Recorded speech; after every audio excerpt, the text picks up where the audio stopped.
My name is Daniel, and this is Engineering Success. The topic for today's video is working from home. Now, I've been fortunate enough in my situation to be able to take all of my work home in the fact that my city has shelter in place in effect. And in this past couple weeks of working from home, I've done a lot of research online and I've put it into practice, and I've gathered my favorite tips on how to successfully work from home. When you start your day, try your best to simulate a work routine just like if you were going into the office. That means setting an alarm, waking up at about the same time, going through your entire morning routine before you start working and sign in for work, and getting dressed. That's the biggest thing for me. Is now you don't have to go overboard and get completely dressed, especially if nobody's gonna see you when you're working from home on video or anything like that.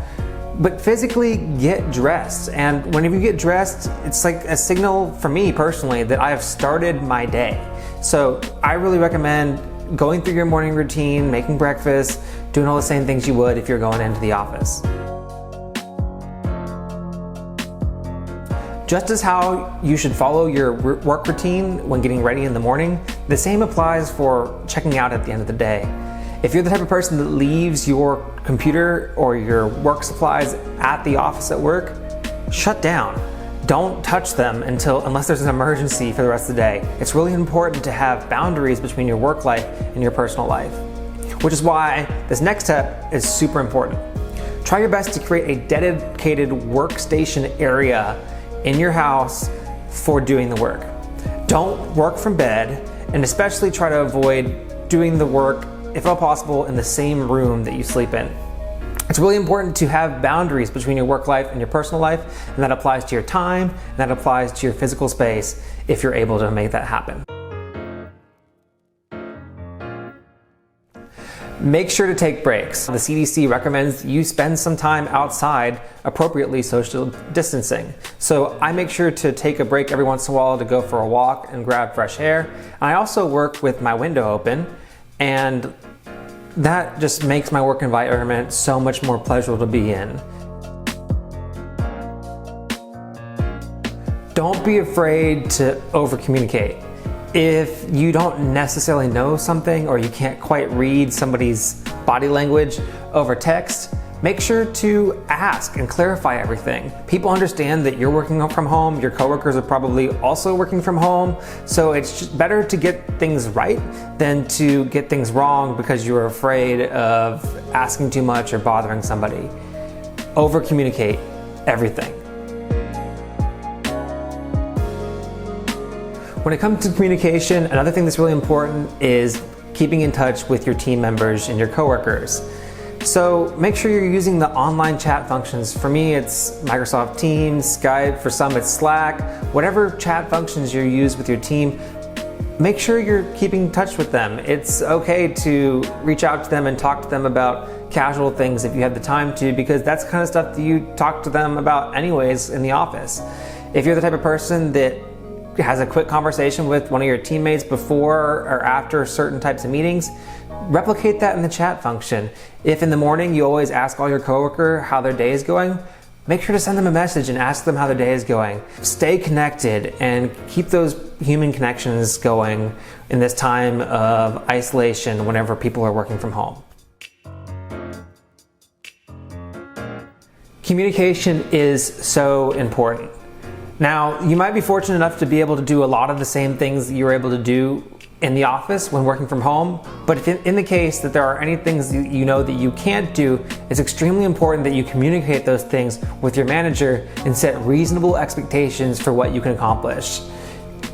Not doing so could set yourself up for failure. Most really good managers will appreciate that feedback and knowing in advance, and then you and your manager can work together to come up with the best solution to deal with that. A couple of other short tips. If you have a desk phone, make sure to forward your calls from your desk phone to your cell phone or whatever phone that you're using from home. If people are still working in your office, make sure to leave a note at your desk letting them know that you're working from home. Avoid trying to do chores throughout the day.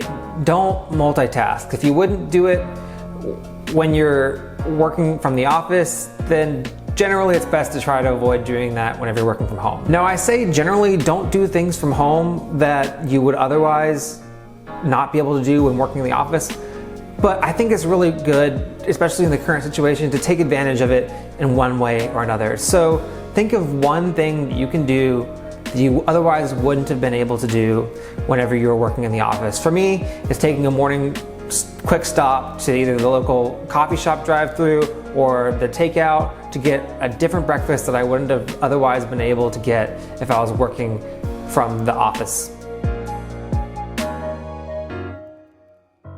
If you're working with a partner, try your best to work in a different space with them. If you're sharing the house or the workspace that you're in, let others know right before you're going on an important call, or give them updates at the beginning and throughout the day at what specific times are good times to bother you and what times aren't the best times to bother you.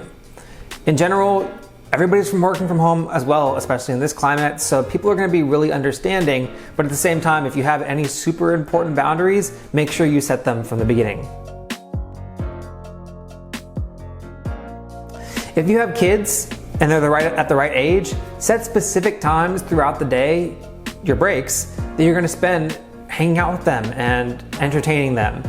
That way there's a good boundary between work time and play time. So that was just a few tips on how to make work from home more productive or more enjoyable. I hope you enjoyed it. If you enjoyed the video, make sure to give this video a like and leave a comment down below on something that you've been doing to take advantage of working from home.